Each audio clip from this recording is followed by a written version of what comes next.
Selamat malam Pak Rudi dan juga rekan-rekan sekalian. Perkenalkan saya Benita Ronato Tanadeak dengan nomor NIM 01040220004 dari jurusan Teknik Industri.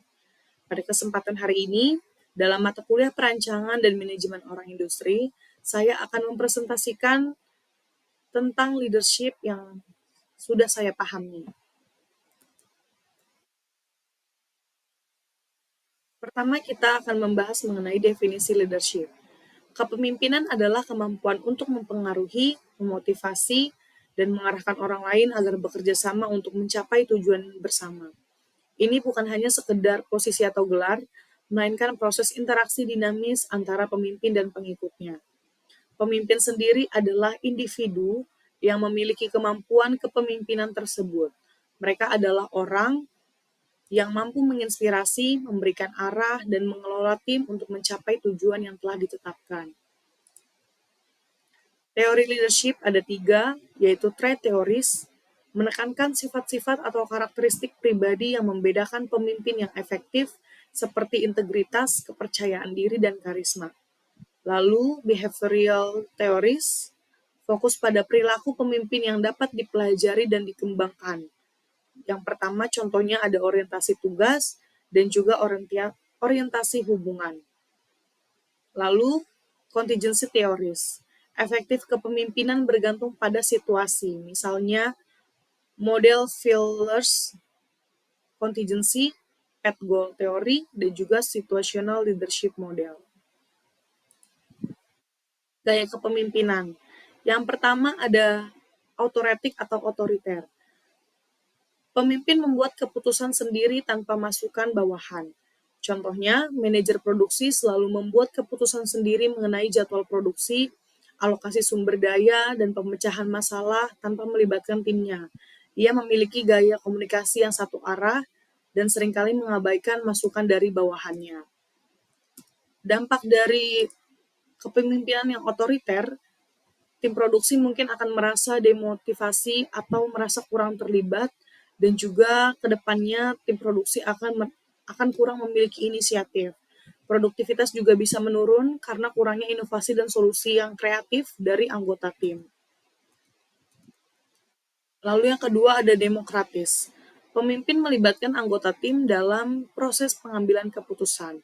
Contohnya, manajer pemasaran selalu melibatkan timnya dalam diskusi mengenai strategi pemasaran baru.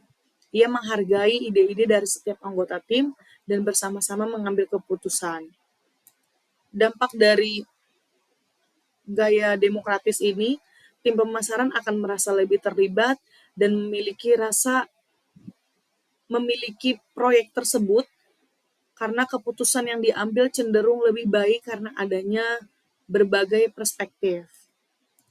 Lalu yang ketiga, ada gaya laissez-faire. Pemimpin memberikan kebebasan penuh kepada tim untuk membuat keputusan. Contohnya, manajer kreatif memberikan kebebasan penuh kepada tim desain untuk mengembangkan konsep desain baru. Ia hanya memberikan arahan umum dan jarang melakukan intervensi dalam proses kerja tim. Dampak dari gaya ini adalah tim desain mungkin merasa lebih bebas berekspresi dan juga berinovatif, namun jika tidak ada panduan atau arahan yang jelas, tim bisa saja kehilangan arah dan hasil kerja yang dihasilkan mungkin tidak akan konsisten. Selanjutnya ada transformational versus transaksional leadership. Yang pertama, transformational leadership menginspirasi visi jangka panjang, mendorong inovasi dan perubahan, fokus pada pengembangan individu. Untuk transformational leadership sendiri, contohnya adalah pada manajer produksi.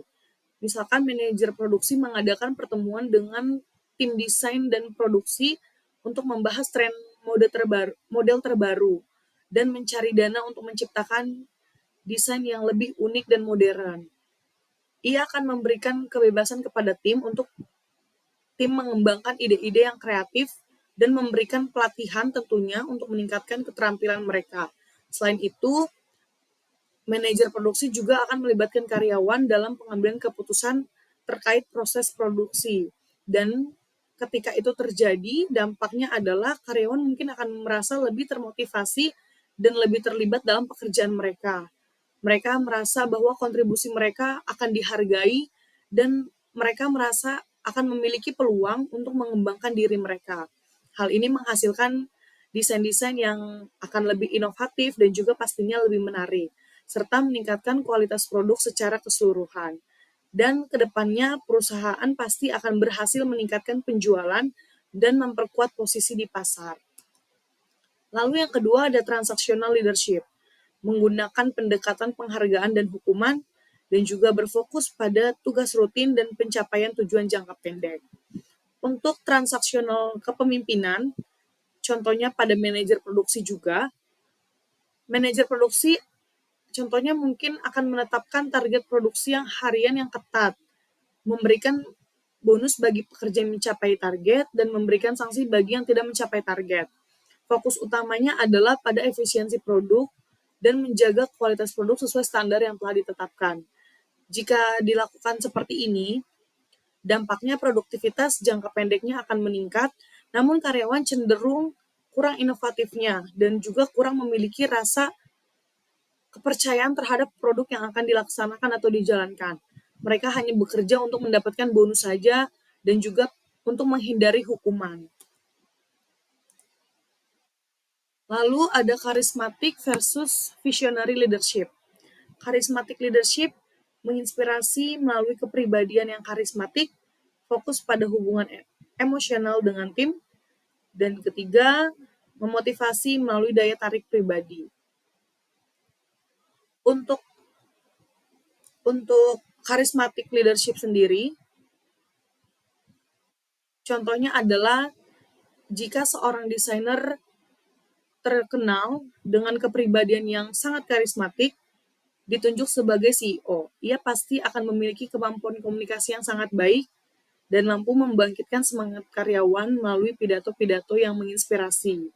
Dampaknya adalah akan terjadi peningkatan kesadaran merek dan juga karyawan merasa terinspirasi dan bekerja lebih keras karena sosok pemimpin yang karismatik, dan juga perusahaan akan berhasil menciptakan koleksi-koleksi yang menarik desainnya, dan juga namun mungkin saja kurang memperhatikan aspek bisnis lainnya seperti strategi pemasaran jangka panjang dan efisiensi produksinya.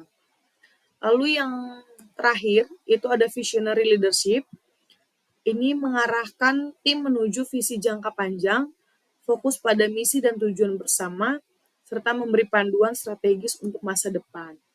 Untuk kepemimpinan visioner, contohnya ketika seorang ahli strategi bisnis dengan visi yang kuat tentang masa depan industri fashion ditunjuk sebagai CEO.